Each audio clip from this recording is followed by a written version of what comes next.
Good morning. कसे सगळे मस्त ना.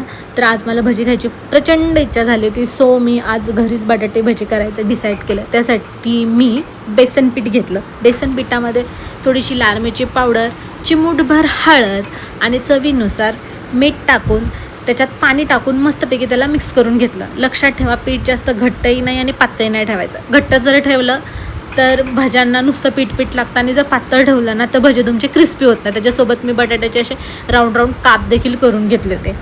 त्यानंतर मी त्या पिठामध्ये थोडंसं खायचा सोडा टाकला, ज्याने करून ना आपली भजी थोडीशी फुगतात. आणि गरम तेलामध्ये एक एक करून मी ते भजे सोडून दिले. भज्यांना मी मस्त मंद आचेवरती ना 5 ते 10 मिनटं करपूस होतोपर्यंत भाजून घेतले आणि प्लेटमध्ये काढले आणि टमाटर केचपसोबत मस्त एन्जॉय केले. भेटू उद्याच्या ब्लॉगमध्ये. बाय.